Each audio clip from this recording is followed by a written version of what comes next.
Gustavo, como Roger dijo, es un lujo. De hecho, que yo recuerde, el último premio Alfaguara que vino en gira fue Andrés Neumann. Si vino otro ahí me corrigen, pero que viniera en gira específica para el Alfaguara fue Andrés Neumann, y eso fue hace 15 años. Sí, el viajero del tiempo, hace tamaño ratito, ¿verdad? Y que regresa otra vez al país, nos emociona mucho. Cien Cuyes es un libro que leímos el mes pasado en Texturas, que es un club de lectura de la Librería Internacional. Quienes no lo conocen pueden buscarlo en Facebook, pueden unirse. Ya llevamos 3 años consecutivos que leemos premios Alfaguara, también ha sido espectacular. Nada, quería comentar eso de entrada. Gustavo Rodríguez, algunos lo conocen, algunos apenas lo están conociendo. Creo que en los próximos meses vendrán sus otras novelas, otros libros de él, como por ejemplo 30 kilómetros a la medianoche, Madrugada, entre otros. Y bueno, siempre es un gusto conversar con autores y autoras internacionales que nos visitan, que vienen acá. Además, venimos saliendo de una época de encierro muy particular. Volver a tener un evento presencial de esta magnitud es algo súper importante, es algo muy emocionante, es algo que nos llena de alegría realmente. Poder nuevamente estar juntos, juntas, dialogar, conversar. Y bueno, que sea Gustavo el que nos convoque hoy es una gran alegría. Así que Gustavo, gracias por estar acá, por aceptar participar en las actividades, por nuevamente venir a Costa Rica. Y antes de entrar a hablar un poco del libro, te doy la palabra al secretario. Al contrario, Juan, gracias a ti, gracias a Sello Alfaguara, a la Librería Internacional, a la Embajada de Perú en este país, por la acogida que me han dado, y sobre todo gracias a ustedes por haber atravesado el tráfico que suele haber en esta ciudad y llegar a esta hora para estar aquí con nosotros. Muchísimas gracias por ello. Bueno, me presto a las preguntas que puedas hacerme, porque he aquí la paradoja. Yo escribo desde niño para no tener que hablar, y ahora me piden que hable de lo que he escrito. Pero yo creo que podremos navegar esa paradoja con las preguntas que puedas tener tú, Juan, y ustedes también como público. Bueno, Cien Cuyes es una novela que realmente reta un montón de aspectos en la lectura, en lo que normalmente se escribe en la literatura latinoamericana. Hubo mucho debate, hubo muchísimo diálogo en el club. ¿Por qué? Porque hay poblaciones a las cuales no se le presta atención, a las cuales la literatura no acude, a las cuales la literatura no nombra, ¿verdad? Poblaciones que a veces son personajes esporádicos, secundarios, terciarios por ahí, que aparecen. Una novela como Cien Cuyes, desde donde está construida, desde donde está narrada, pone a reflexionar muchísimo. Voy a leer una frase para hacerte una consulta sobre la novela. Yo creo que es una frase muy hermosa que logra resumir la esencia de este texto de Gustavo. Cuando somos jóvenes, todos sabemos que nos vamos a morir, pero se trata de un saber intelectual. Todos sabemos que hay estrellas más grandes que el Sol y que eso es irrefutable, pero saberlo no nos afecta, porque no las vemos, porque no nos absorben con su masa, porque no nos queman de cerca. Y la novela nos hace reflexionar sobre muchos temas, de dónde vamos a ir, cómo surge Cien Cuyes, cómo nace la idea de abordar, digamos, la población adulta mayor. Gracias, Juan. Ha llegado el momento de la primera mentira. Porque yo siento que cada vez que a un escritor le preguntan cómo nace una novela, pues indefectiblemente va a urdir una ficción para tratar de sustentar de dónde nace esa novela. Las novelas son obras frondosas en las cuales se entremezclan muchos temas a la vez y es imposible tener una respuesta certera. Yo más o menos he podido armar una respuesta que creo que no es total mentira. Yo creo que todas mis novelas nacen de una motivación estrictamente egoísta, ¿no? Y Sin Cuyes no es la excepción. Definitivamente Sin Cuyes es una novela que no habría podido escribir a los 30 años, a los 20 menos, a los 40 tampoco creo, ¿no? Yo creo que tuve que ir acercándome a los 50 años para que empezara a sentir una preocupación alrededor del proceso de envejecimiento. A esa edad ya el papá de uno puede haberse muerto, como me pasó a mí. Mi mamá empezó a envejecer cada vez más aceleradamente, mis mentores empezaron a fallecer o a también desmoronarse, ¿no? Y creo yo que eso me terminó tomando esa preocupación. En un video que circuló más o menos desde España, hay una anécdota que yo cuento que más o menos grafica esta preocupación. Yo vivo en el distrito de Miraflores, en Lima, frente al mar, frente al Océano Pacífico. Mi departamento tiene una vista más o menos parcial, de la cual se mira al mar. Y yo tenía en mi cocina una vista privilegiada de la bahía, en la zona sur, el Morro de Chorrillos y todo, hermoso. Y un día me enteré de que iban a construir un edificio. Y me iban a quitar la mejor vista que se tiene para lavar platos y para desayunar. Y bueno, obviamente me indigné, me entristecí. ¿Y qué es lo que hice para sobrellevar esto? Pues lo que suelo hacer con la escritura, o sea, procesarlo a través de alguna historia. Y me inventé una señora mucho mayor que yo en silla de ruedas a la que le pasa lo mismo. Como una manera de consuelo, ¿no? Es como decirte, oye, podría ser peor, o sea, podrían quitarte la única ventana de la cual puedes comunicarte con el mundo. Y escribí ese cuento. Creo yo que quiero creer que tomé la construcción de ese edificio como la metáfora de lo inexorable que es el envejecimiento. O sea, no se puede contra un edificio que empieza a construir una corporación, no se puede pelear. Y eso conlleva pérdida de facultades, de placeres.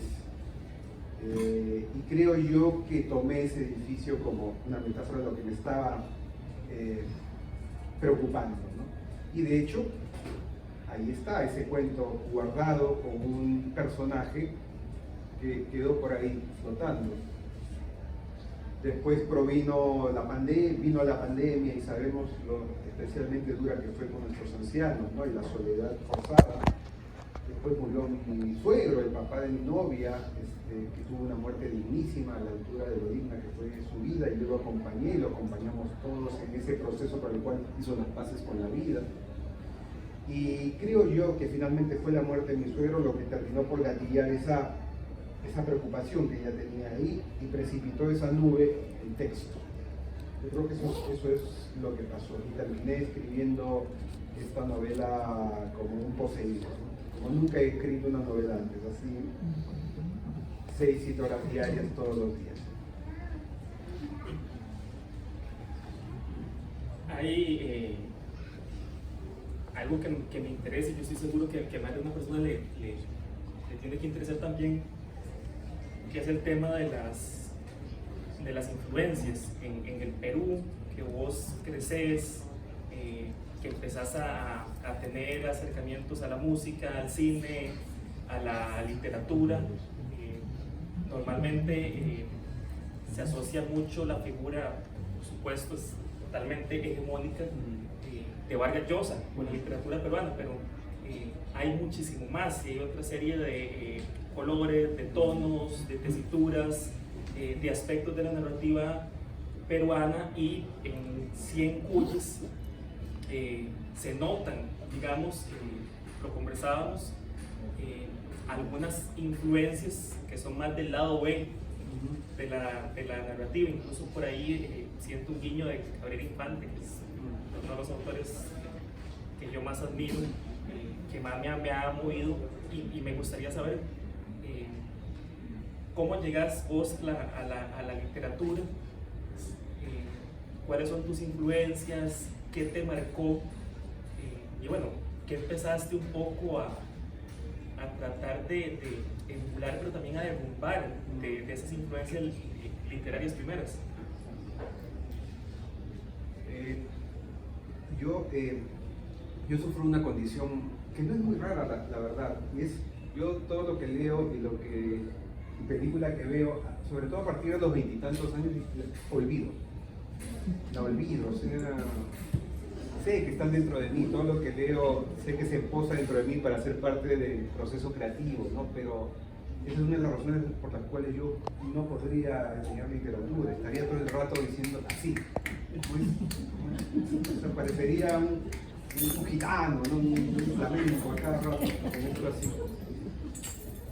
Pero lo que no olvido son mis primeras lecturas de niño, y sobre todo las adolescentes, ¿no? Y claro, de niño a mí me gustaba mucho leer los libros de aventuras, ¿no? Sangari, Julio Verne, ¿no? Ricardo Palma, las tradiciones peruanas, que son cerca de 600, que es un formato que inventó Palma probablemente, ¿no? Sí, lo inventó él. Sí, lo inventó él, es una mezcla entre relato corto, historiografía. Sí. Yo me leí las 600 y pico tradiciones 3 veces por lo menos.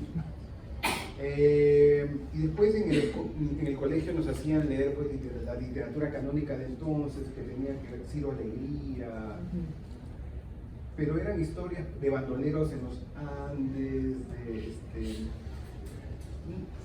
las leía porque me gustaba leer, pero no conectaba con un chico de una ciudad provinciana, costeña, que tenía sus propios paltas, como decimos en Perú, ¿no? Pero me acuerdo el día en que me topé con un cuento de Alfredo Breiz Echenique, que se llama Con Jimmy en Baracas. Y ese momento a mí me voló los sesos, porque ahí estaba, digamos yo, reflejado, alguien que se avergonzaba de su padre, que se avergonzaba del carro que tenía su padre, que tenía inseguridades ante los pitucos, ¿no? No sé cómo se dice acá, pitucos, los pijos, ¿ah? Los pipis. Pijos, ¿no? Los pijos. Pipis. Los pipis. Entonces todo eso, ¿no? Entonces esa ternura y ese humor a mí me impactaron, y por esa época también conecté con Osvaldo Reynoso, que escribió Los Inocentes, que también es una historia de adolescentes, ¿no? Además marginales, y sus primeros escarceos, sus inseguridades, sacar a bailar a la chica o no sacarla, ¿no? Y todo eso. Entonces estaba ahí, en mi órbita estaban Alfredo Breiz Echenique, estaba Osvaldo Reynoso, y de pronto me encuentro con un portento.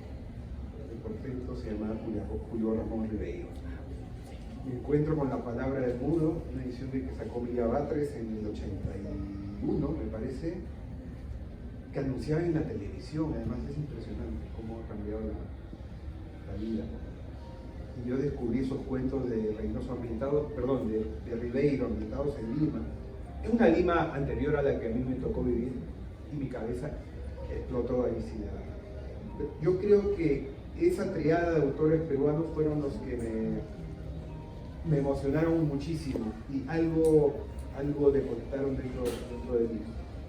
Después descubrí un poquito más adelante, algunos autores del Perú, como Carpentier, como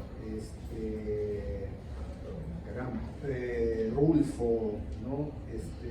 Borges, obviamente.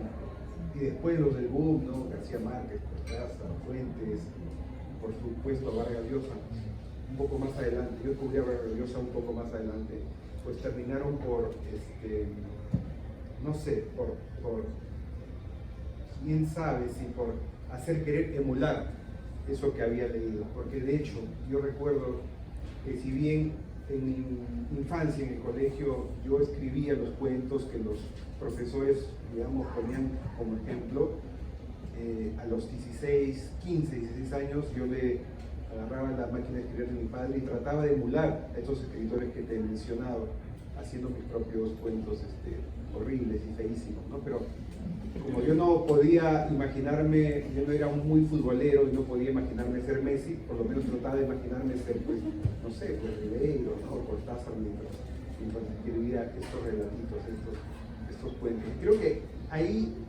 hay un primer germen, ¿no? Al que vuelvo varios años después, con el cual me conecto y ya empiezo a escribir nuevamente, esta vez sí con la ilusión de quizá algún día ser publicado.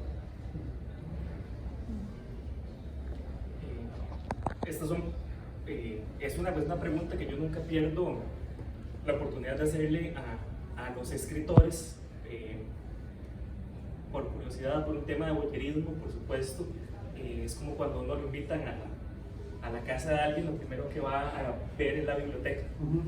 Qué libros tiene, qué lee, revisa cosas, luego por supuesto está la fundada y normal desconfianza, ¿verdad? Que no me pido un libro, la amistad ya se va a acabar, esto y lo otro.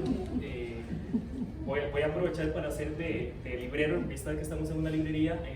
Seis Barral publicó todos los cuentos de Ribeiro. Si pueden, leanlo, es espectacular. De hecho, Seis Barral está reeditando todo Ribeiro. Toda la prosa de Ribeiro. Sí, creo que sí, Random está publicando a Reynoso, creo, también en varios volúmenes. Autores maravillosos que vale la pena tener por ahí. Vos hablabas ahora sobre esta parte urbana, ¿verdad? Que te impactó, que te motivó. Cien Cuyes es una novela, a mí me gustó mucho cuando la leí, que sentí que es una novela, a pesar de que está ambientada en Perú, ¿verdad? 2 o 3 cambios y se puede leer en varios países de América Latina. Recordé Mala Onda de Fuguet también, ¿verdad? Hay otro autor guatemalteco, Javier Palleras, tiene una novela que se llama Ruido de Fondo, que también generaba esa sensación. Se podía leer casi que en cualquier país latinoamericano, problemáticas similares, situaciones similares. Cien Cuyes tiene un desfile de personajes hermosos, entrañables. Eufrasia, digamos, yo le había puesto aquí en tema tico, ¿verdad? Es el huevo que amarra la torta. Yo no sé si me entienden la receta que en todo el mundo le dicen: ¿cómo se come esto? Sancochado en huevo. Todo se come sancochado en huevo. Y Eufrasia representa eso, ¿verdad? O sea, es la que va amarrando esta historia fantástica. Cien Cuyes, con la frase que abrí ahora con lo que comentó Gustavo, Cien Cuyes es una novela que lo que busca es afrontarnos a nosotros mismos con la vejez.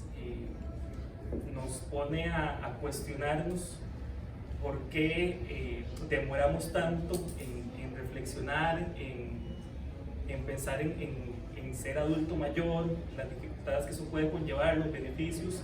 Ayer en el club hablábamos de que Costa Rica ha tenido, finales del siglo XIX, una serie de privilegios para atender la infancia. Sin embargo, fue hasta hace apenas 3 administraciones, o 4 si no me equivoco, pero puede que sean 3, que se implementaron leyes a favor del adulto mayor, ¿verdad? O sea, tardó muchísimo, tuvieron que pasar demasiados problemas graves, terribles a nivel social para que se le prestara atención a esta población.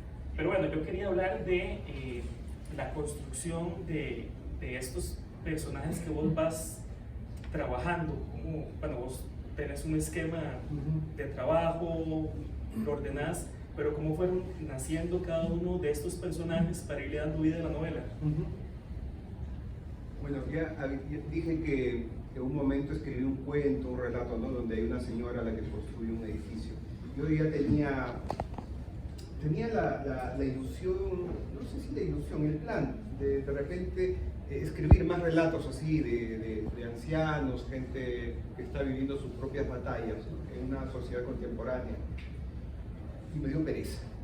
O sea, me dio como que empecé un segundo relato, pero no lo terminé, como que me dije, a mí lo que me provocaba era escribir una novela probablemente, ¿no? Y dejé descansar eso, dejé flotando estos fantasmas de ancianos por ahí. No fue hasta que se me ocurrió el personaje de Eufrasia, cuando todo empezó a caer en su lugar, ¿no? Para los quienes no saben de qué va a decir, Eufrasia Vela. Eufrasia Vela es una cuidadora de ancianos que en un determinado momento de su vida se va a ver ante el dilema de tener que cumplir los últimos deseos de estos viejitos que tanto quieren. Le hace que eso tiene que ver con muerte digna, eutanasia, no sé. Va a tener incluso, al final va a pasar una aventura desopilante con 7 alaves, con 7 magníficos, que son unos ancianos muy divertidos que viven juntos en una residencia, ¿no? Va a tener su última aventura en una Volkswagen Combi del 68 a toda velocidad por la carretera, con música de ABBA a todo volumen. Y me gusta que se rían porque hay mucha carcajada en la novela también, hay mucha carcajada y música y sí. No fue hasta que se me ocurrió el personaje de la cuidadora que hila las historias de estos ancianos en que no terminé de tener la idea de una novela. Yo empiezo a escribir una novela cuando ya tengo un argumento cerrado. Yo siento que tengo un argumento cerrado cuando puedo, lo decía ayer en el club, me parece, ¿no? Cuando siento que lo puedo resumir en el cintillo de un noticiario. El capitán loco persigue a ballena por todos los mares del mundo, eso puede estar en un noticiero tranquilamente, ¿no? Y en este caso, pues, aparece Sicaria Misericordiosa en Ciudad de Lima, también es un buen cintillo. Una vez que tuve ese argumento, me senté a hacer el diagrama, el tablero de juego. Y es que para yo sostener el argumento tengo que crear los personajes que puedan sustentarlo también. Y es ahí donde empieza ya esta negociación con uno mismo y con su memoria, ¿no? Para ver ya, en qué personas te puedes basar para hacer creíbles a estos personajes, ¿no? En mi caso yo siento que hay un abanico muy amplio. Por un extremo puede estar, te agarro a ti y solo te cambio el nombre. Y listo. No te quejes, ¿sabes? Porque tiene otro nombre. Y en el otro extremo están esos personajes que nacen como espontáneamente, como confluencia de mucha gente a la vez y tú no sabes de dónde te salen, honestamente. Y salen. Yo creo que Eufrasia, por ejemplo, es un término medio. He llegado a identificar que Eufrasia, la cuidadora, tiene el físico, es la confluencia de hasta 3 probablemente cuidadoras que han tenido que ver con mi familia, con familias afines, ¿no? El físico de una, el temple de otra, la bondad de otra, digamos. El caso extremo de alguien que no sé de dónde salió, por ejemplo, podría ser la señora Pollo. La señora Pollo, sí, no conozco una señora así, porque si conociera una señora así, hace rato habrían dejado a mi novia. O sea, es una señora que si entra ahorita, me lleva 20 años, ¿no? Pero si entrara ahorita por esta forma, yo caería rendido de amor por ella, me he enamorado de ella. Y el caso extremo digamos, de alguien que sí puedo señalar como alguien que sí existió, alguien que muy parecido al personaje que terminó poblando la novela, es el caso de Jack Harrison, que es para mí un personaje pivot en la novela, que está basado en Quien fuera mi suegro. Es muy probable que yo haya escrito, una de las razones para escribir esta novela haya sido seguir sintiéndome cerca de mi suegro, porque yo empecé a escribir esta novela a los pocos meses que nació. Y yo me levantaba todos los días contento de saber que iba a poner la música que escuchábamos y iba a sentir su presencia mientras lo evocaba, entraba en ese trance, ¿no? Entonces yo creo que así fueron construyéndose la docena o 13 personajes que pueblan la novela, ¿no? Sí, yo creo que sí. Vos tocas un tema que es central aquí en la novela, que es la eutanasia, pero que es también el gran tema y el gran debate de una muerte digna. O sea, hay una calidad de vida que se quiere llevar a cabo, luego debería haber una calidad de muerte. ¿Qué tanto conflicto te generó ir estructurando eso, irlo argumentando en el transcurso de la narración? Sí, es una buena pregunta porque me da la oportunidad de decir que en mi caso, a mí lo único que me interesa cuando me siento a escribir una novela es escribir una buena historia. Una historia que conmueva, que pueda atrapar, que sea creíble y verosímil para el lector, ¿no?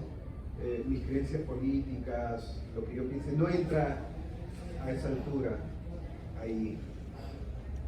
Nuevamente, yo creo que en el día a día, cuando uno entra en el trance de escribir y hace que sus personajes cobren vida, pues yo creo que ahí se entra de contrabando algunas de tus creencias y se las pones a tus personajes, ¿no?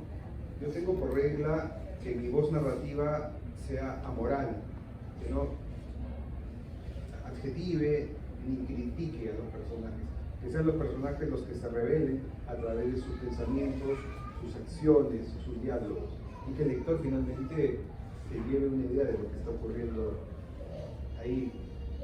Entonces, no es que yo diga, voy a escribir esta novela para hacer una apología a la muerte digna. No, porque eso sería panfletario. Para tal caso escribiría un artículo, escribiría un ensayo, quisiera dejar un mensaje claro. Para mí la buena literatura, que es la que aspiro yo a hacer, no te deja mensajes claros, te deja preguntas, inquietudes, para que tú, como lector, las resuelvas. Y en el resolver esas inquietudes, pues algo te llevas, algo aprendes. Un niño no aprende cuando le das el problema resuelto. El niño aprende cuando resuelve el problema, ¿no? Entonces, claro, era en la escritura diaria ya donde aparecían, me sorprendía o descubría que aparecían algunas nociones con las que yo comulgo, ¿no? Pero yo tampoco quería parecer pues un apologista de ciertas ideas, ¿no? Y es por eso que, y aparte de la maña de uno es ver qué tan poliédrico hacen sus personajes, qué tan contradictorio los hace y qué tanto utiliza la empatía a su favor para que el lector pueda sentir creíble que esa persona hizo determinada acción, ¿no? Sí. De hecho, casi en todas las entrevistas que me hacen en los medios, no deja de haber una pregunta sobre mi posición como ciudadano, ¿no? Sobre la eutanasia o la muerte digna, ¿no? Y evidentemente en mi respuesta soy mucho más contundente que de lo que puede ser algún personaje en la novela. No, es que eso fue algo que me llamó poderosamente la atención en la narración, que no se lee una posición per se, ¿verdad? O sea, no hay una intención, sino que uno viaja con los personajes, uno los entiende y uno dice, quisiera ayudar a Eufrasia, que es muy particular, ¿verdad? O sea, la empatía que se genera con los personajes. Digo, yo sé que el oficio de todo escritor es escribir todo, pero a veces no se da, ¿verdad? Esa empatía, no se da ese conecte con algunos personajes, y acá, por lo menos las conversaciones que tuvimos sobre el libro, hubo llantos incluso, o sea, hubo llantos desconsolados, y eso es algo hermoso que se logra, creo yo que muy pocas veces, ¿verdad? Que conectemos a este nivel con un autor que, bueno, hoy te conocemos, pero que en su momento cuando lo leímos, que no conocíamos, no sabíamos nada, y que el texto haya viajado y nos haya provocado esa serie de emociones, y eran consultas que tenía, cómo se trabajaba eso, ¿verdad? O sea, cómo se separaba una cosa de la otra y se mantenía el texto íntegro. Mira, hay un soundtrack que transcurre en la novela, hay una cinemateca que también va acompañando la narración. Son dos temas súper importantes también, que sirven para entender algunos gustos, algunas ideas que se expresan a través de la música, que se entienden. Fue muy rico tal vez leer algunos pasajes y poner esa música, o buscar otra que para nosotros era totalmente desconocida, como la del mango. El mango de Machagüey. Esa. ¿Cómo fuiste incorporando esos elementos en la narración, y cómo los determinaste, y si quitaste o no otros? Mira, yo te voy a confesar, Juan, y lo voy a hacer delante de todos, y es que cuando yo empecé a escribir y tenía la ilusión de probablemente publicar, yo era muy consciente de ser un autodidacta, y de verdad yo soy un autodidacta. Yo no estudié literatura, no llevé ningún taller de escritura creativa, todo ha sido muy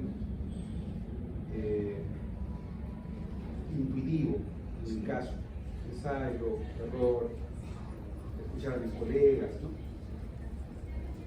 Pero claro, como todo escritor joven en su momento, que es producto de una sociedad algo conservadora, incluso a nivel cultural, pues tiende a percibir, ¿no? Hay una élite cultural, o lo había, ¿no? Según la cual, pues, mientras más marmoleada era tu biblioteca, pues más culto eras, o más respetable podías ser como artista o como escritor, ¿no? Y quién sabe si en esa época mi gusto por la cultura popular estaba como ahí domada. Recordemos nada más lo que le pasó a Manuel Puig en la época del boom o post-boom, ¿no? Como un genio como él, por escribir con esos referentes, fue vilipendiado, ¿no? Y creo que con el tiempo se fue acentuando en mí la rebeldía, no sé si rebeldía, rebelde era Puig, yo simplemente un tipo que empezó a darse cuenta de que mi generación le debe mucho de su educación sentimental a los libros, obviamente, yo he leído mucho desde niño, pero no puedo negar también que mi generación también se ha nutrido de las películas, del cine, de las series de televisión, de la música para planchar, en la radio. No se puede negar eso también. Entonces, y es evidente que mis lectores también, o gran parte de mis lectores también, le deben parte de su educación sentimental a ellos. Puedo decir que he visto a muchos académicos borrachos cantar canciones del extranjero. Entonces, vamos, quitemos las caretas, ¿no? Entonces, yo creo que desde que abrazo la cultura popular a la par que la cultura libresca, mi literatura sale más auténtica, quizá. Una de las cosas que uno aprende con los años es que una de las cosas que más agradece la persona es la autenticidad en otro, ¿no? No la pose, no la impostura.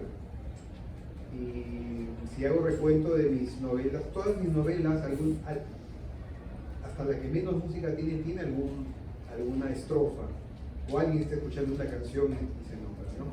En las últimas 3 sí ya es descarado, ¿no? En 5 hay música por todos lados, en 30 kilómetros a la medianoche hay un homenaje a Rafael tremendo, en Madrugada hay puro cover, puro pop, y en este caso, tanto las canciones que escogí como las películas que escogí, que son de cultura popular amplia, no son Truffaut, o sea, hay de todo un poco, ¿no?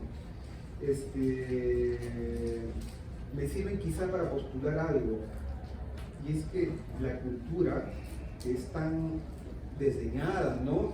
En los gabinetes ministeriales, en los presupuestos de la nación, ¿no? El patito feo siempre del presupuesto.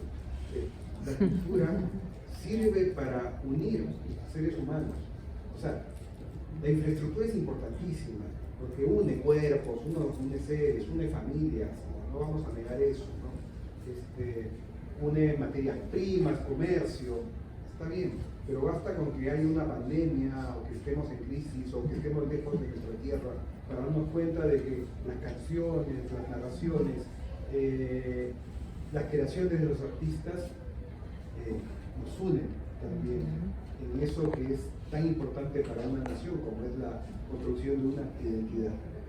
Entonces, a nivel micro, esta idea macro que estoy diciendo a nivel micro en la novela funciona porque la cultura, las canciones, las películas sirven para unir edades, ¿no? O sea, generaciones y extractos sociales también. Es verdad que uno de los momentos más bonitos para mí en la novela es aquel en el cual Eufrasia y Doña Carmen, que es una expresión pues macetuca, se descubren cantando el mismo guayno andino, ¿no? El mambo de Machaguay. Hay un momento mágico ahí de puente entre ellas que las une. La cultura une, no le damos pelota usualmente. Creo que esa idea que siempre he tenido en mi cabeza rondando, pues entra en la narración así de manera solapada.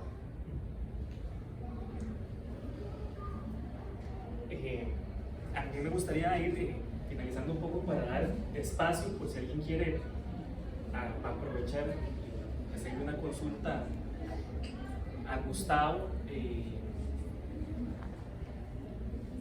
Bueno, el premio Alfaguara, o sea, es el máximo galardón, es un premio que da una serie de posibilidades de ser leído en diferentes países, diferentes realidades,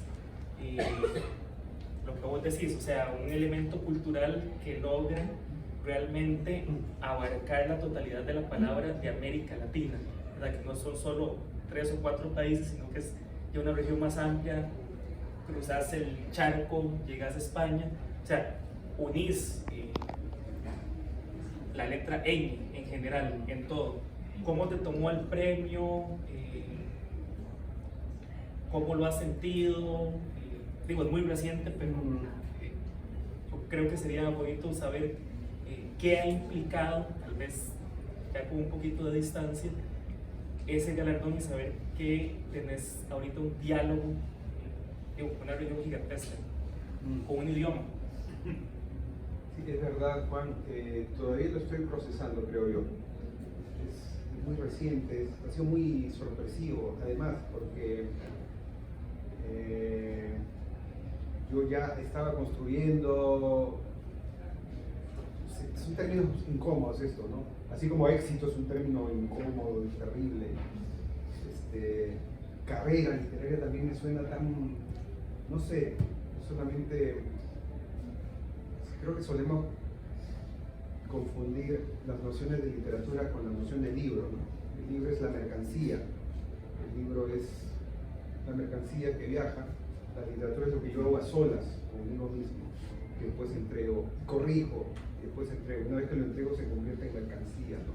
Entonces, Si pienso solamente en la dimensión de la literatura, pues yo estaba acumulando, la escritura es una larguísima artesanía, estaba acumulando experiencia, me veía yo mismo en una larguísima rampa ascendente, con paciencia, conquistando cada vez nuevos sectores en distintos países poco a poco. De pronto una llamada en la madrugada, en enero, me despierta y me hace ver que la rampa encontró de golpe un ascensor. Y de pronto estoy acá en Costa Rica con ustedes, ¿no? Es algo que tengo que agradecer tanto, ¿no? Y son muchas ideas las que vienen a mi alrededor, no las puedo procesar todavía, ¿no? Porque si abro ese libro y veo su solapa, su última página, voy a ver ganadores de los años anteriores que son escritores y escritoras que yo admiro desde siempre, desde Sergio Ramírez, el primer ganador, ¿no? Andrés Neumann, que si bien es amigo, es alguien que yo admiro mucho como escritor, ¿no? En fin, Laura Restrepo, qué sé yo, Pilar Quintana, que es tan admirable también. Y de pronto veo mi nombre ahí añadido, digo, no sé, a veces no me la creo, honestamente. Pero creo que me toca nuevamente volver a hacer la diferencia entre lo que es literatura y lo que es el libro como artefacto, el libro como mercancía, como acontecimiento mercantil, digamos. Entonces, sí, pues, desde un punto de vista mercantil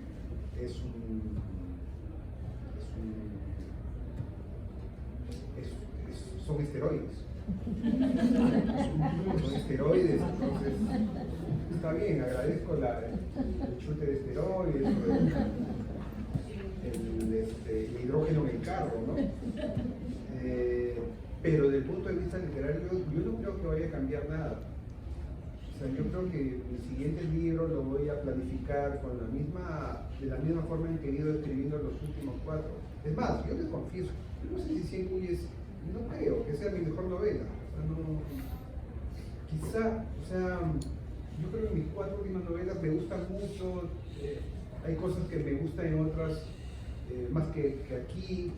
Aquí sí hay hallazgos y aciertos que no encuentro en otras, pero no estoy seguro que sea mi mejor novela. Entonces, yo creo que mi próxima novela va a tener que ser hecha, o sea, igual, la voy a hacer con la mismo respeto que creo tenerle al lector invisible, a lo que escribo, que eso, por un lado. Dicho de otra forma, ya que hablé de mercancía y todo esto, más me vale verlo como esa insignia que ponen los suizos, ¿no? Como hizo lo de 1001, ¿no? Una insignia que te pones, que te dice, bueno, has llegado a un nivel de competencia. Hay una garantía de nivel de competencia, estás en un estándar interesante y hay que seguir trabajando nomás. No sé qué más decir. Mejor lo dejo ahí, porque es una estupidez lo que voy a seguir diciendo. Hasta el punto de cómo no he llegado a procesar de todo eso, ¿no? Esa llamada en enero fue una pedrada en el estanque y todavía estoy tratando de asimilar las ondas.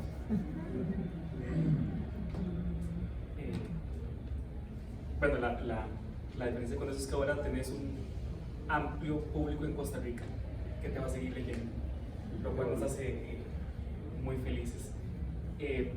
Si alguien quisiera hacerle alguna consulta a Gustavo.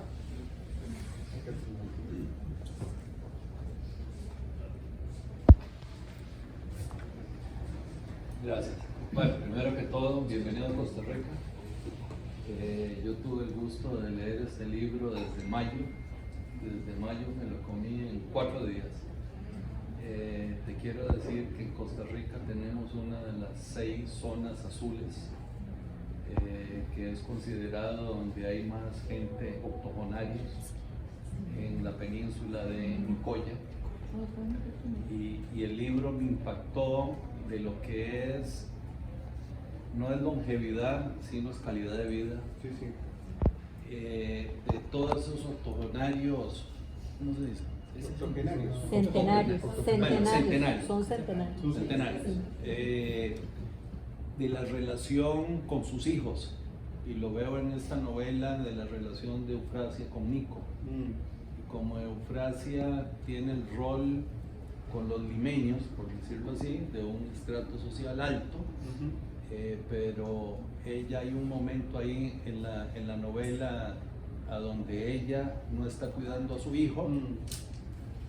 Eso me impactó, y yo creo que eso hay un mensaje ahí fuertísimo de quien puede contar con ayuda en los ancianos para que los cuiden, y quien no tiene esa disponibilidad.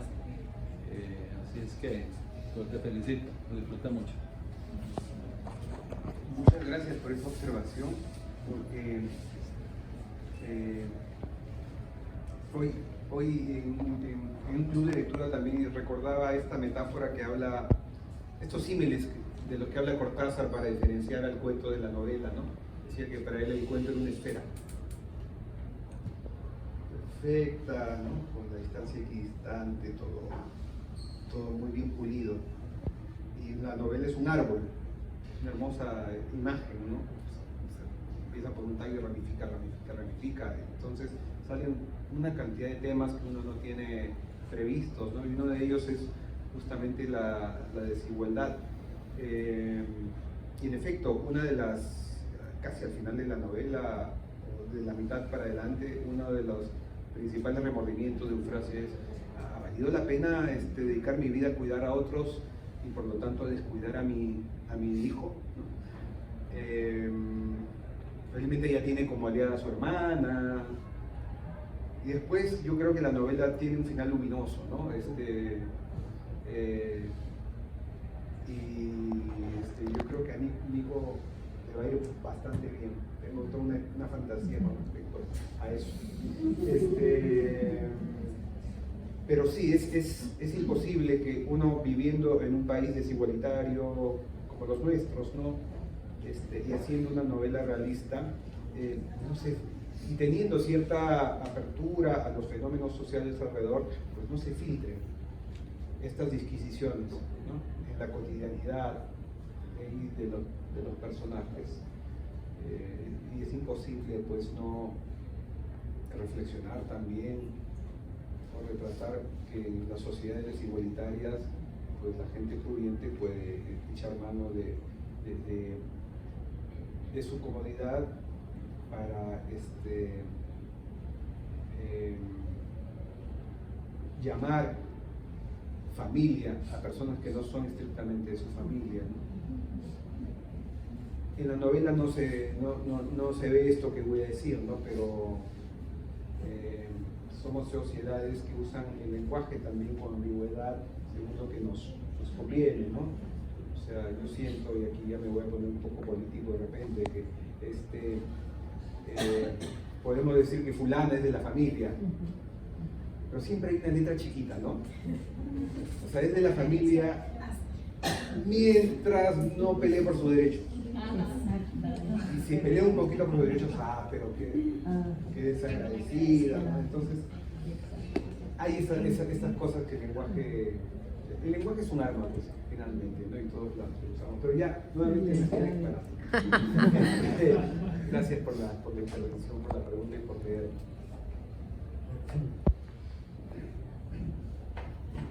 ¿Alguien más? Pero creo que no necesito el micrófono. Gracias. Gracias, don Gustavo. Yo quisiera preguntarle sobre su relación con el lector. ¿Es el lector un elemento que evoluciona a lo largo de su trabajo creativo? O sea, ¿cómo inicia esa relación con el lector cuando usted está escribiendo algo que no sabe cómo va a terminar, que no sabe si va a tener éxito? ¿Y cómo evoluciona ese lector cuando Alfaguara le da un premio? O sea, me encantaría esa relación. Es una pregunta muy interesante, porque es una pregunta que me hago a menudo. O sea, ¿a quién le estoy escribiendo cuando estoy escribiendo? Pero en mi caso hay un contraste muy claro. Yo, antes de ser un escritor conocido en mi país, había sido un publicista conocido en mi país. O sea, alguien que escribía campañas, anuncios, y que generaban, pues, opinión, generaban debate. Muy importante, muy importante, dice el embajador. Hace 20 años, el Pisco. Lo del Pisco fue hace 20 años, un poco más, sí, por ejemplo. Entonces, se me conocía por esa faceta, ¿no? Entonces, es claro que cuando uno escribe por encargo, tiene que pensar en un lector, porque hay un objetivo que cumplir. Es más, en las campañas de comunicación te dicen el grupo objetivo es tal, te lo describen demográficamente, psicográficamente. Entonces tú tienes un lector tipo ahí muy definido, ¿no? Con la literatura no pasa eso. A mí no me pasa eso. Yo siento que tengo que dialogar conmigo mismo como lector. Creo yo que me descindo cuando escribo. O sea, creo que ese cliché que te dice que uno escribe los libros que quisiera leer, sí se cumple en mi caso. O sea, yo me quiero emocionar, me quiero conmover, quiero volver a ese niño que leía a Verne, que leía a Salgari, que leía a Ribeiro. Quiero volver a emocionarme como en esas épocas. Entonces creo que un despliegue de narcisismo, creo que describo a alguien como parecido a mí, quizá, y trato de responder a mis propias inquietudes, a mis propias tripas. De hecho, una de las recomendaciones que yo le hago a la gente que empieza a escribir, es joven, es trata de no impresionar a nadie. Olvídate de impresionar al crítico ese que escribe en el diario, al profesor que tienes en la cabeza, a ese amor que quieres conquistar. No trates de impresionar a nadie. Yo creo que trato de quizá escribirle al joven que todavía habita dentro de mí, ¿no? ¿Alguien más? Yo tengo una curiosidad. No, ahí está bien. El título, ¿qué significa? ¿Cómo? La curiosidad de saber por qué le puso 100 cuyes al libro. Cuyes. Sí, cuilos le dicen aquí a los cuyes, ¿verdad? Cuilos. Cuilos. Yo usualmente titulo mis novelas al final. Pero en el caso de 100 cuyes, al primer tercio ya sabía que se iba a llamar 100 cuyes por aritmética básica, ¿no? Y es que al primer tercio de la novela, Eufrasia se ve ante un dilema mortal también, ¿no? Doña Carmen le dice, hijita, tú me quieres, ¿no? Sí, estoy caricaturizando, ¿no? Tú me quieres, ¿no? Sí, tanto como para hacerle dormir, así. La tiene del corazón, de verdad, Eufrasia. Y en un momento dado, más adelante, doña Carmen ya en un arranque de desesperación le dice, te pago, o sea, de verdad, yo ya no, esto ya no es vida para mí. Y claro, en ese momento yo como autor le lancé una boya salvavidas a Eufrasia, ¿no? Le implanté un recuerdo de su tío Aladino en su pueblo andino ahí en Perú. Y alguna vez le dijo, bastan 10 cuyes para empezar un negocio, con un pequeño ganado, ¿no? Dicho sea de paso, en algunos países, en Argentina, en España, en alguna radio decían, bueno, en Perú hay un refrán muy conocido que dice, bastan 10 cuyes para empezar un negocio, cosa que yo no desmiento. Me parece una travesura divertida el hecho de que piensen en otros lugares que de verdad existe ese refrán, pero no, esa frase, ¿no? Como de conocimiento común, pero no es así. Entonces, claro, Eufrasia, que es alguien, además de empático, tiene una inteligencia emocional muy alta y sobre todo muy práctica, pues agarra ese recuerdo y convierte a los 10 cuyes en una metáfora, en una moneda alternativa, para que cada quien valore lo que cuestan 10 cuyes y ella se desprende de la responsabilidad de tener que cobrar por eso, ¿no? Y esto es cosa de la aritmética simple porque se llama 100 cuyes. Okay.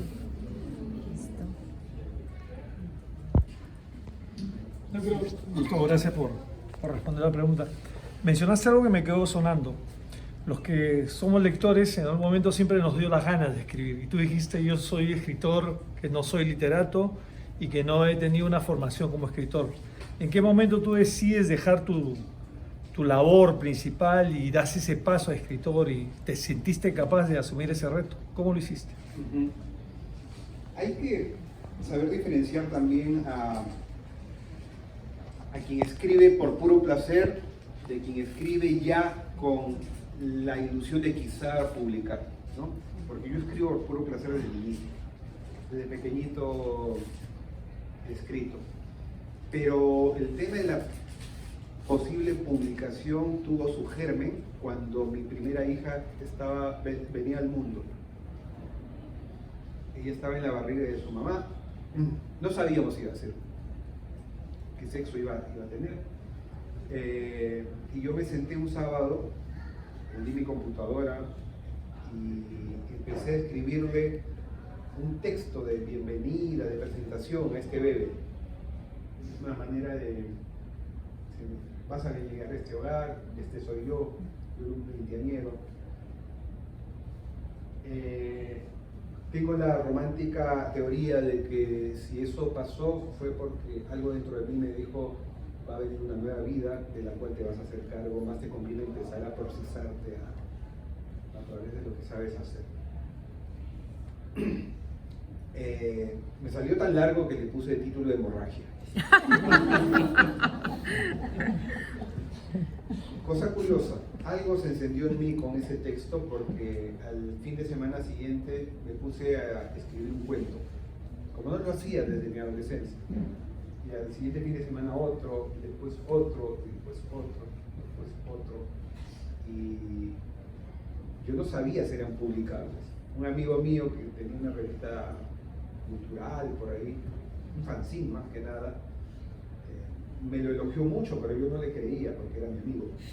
Entonces él me dijo: bueno, vamos a llevárselo a Osvaldo Reynoso, que es este escritor que yo, ¿no?, idolatraba de chico. Y yo me puse a temblar: Reynoso, vamos a llevárselo.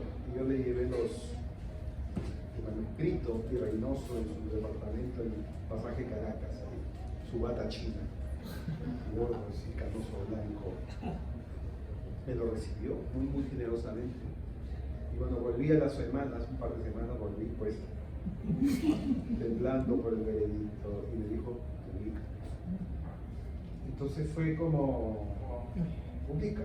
Con algunas, él que era maestro, ¿no?, con lápiz había hecho unas anotaciones, ¿no?, quitando el gerundio, temas así de corrección. De hecho, él presentó ese primer libro mío. Entonces ya, en ese momento yo ya dije: quizá valga la pena, esto es más fuerte que yo, voy a escribir una primera novela. ¿Cómo se hará? Y escribí mi primera novela, La furia de Aquiles. Y no paré más hasta estar sentado acá con ustedes. Pero claro, en mi caso ya lo dije, yo tenía una reputación, un oficio que era más o menos reconocido, y tenía 3 hijas ya, y bienes materiales, y deudas, y bienes por pagar. Entonces lo que yo hice fue programar mi vida para paulatinamente ir negociando cada vez más tiempo a mi favor para escribir. O sea, si mi primer libro publicado, mi negociación fue los fines de semana, Cien Cuyes fue una novela que escribí todos los días, 7 horas al día.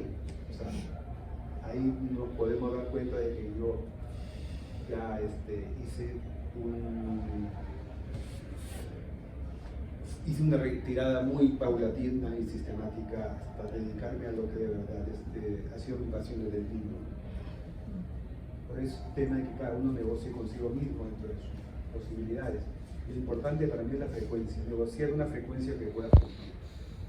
Si es 1 hora diaria, si es 2 horas cada semana, ok, pero si son 5 horas diarias, perfecto, pero cumple con esa frecuencia que pactes contigo mismo, ¿no? Creo que lo hablábamos el día de ayer. No es el talento lo que termina por dirimir la permanencia de un escritor en el sistema, ¿no? cuando empiezan las 20, ¿no? Las 20, 30 promesas veinteañeras de la literatura, cuando vuelves a revisar el panorama 20 años después, 30 años después, te das cuenta de que están los que persistieron por A o B razones, ¿no? Entonces la persistencia es clave para esto.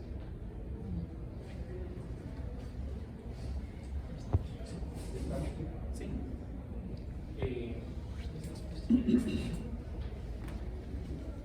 Bueno, yo creo que es como tradición, ¿verdad? En todos los eventos que tenemos, brindarle un aplauso a Juan.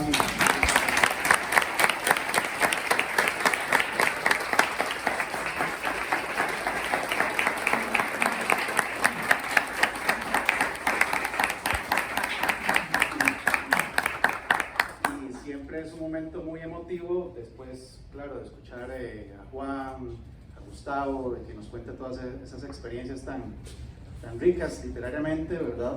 Un momento, pues, para todo lector, que es recibir la firma de su autor, ¿verdad? Por supuesto.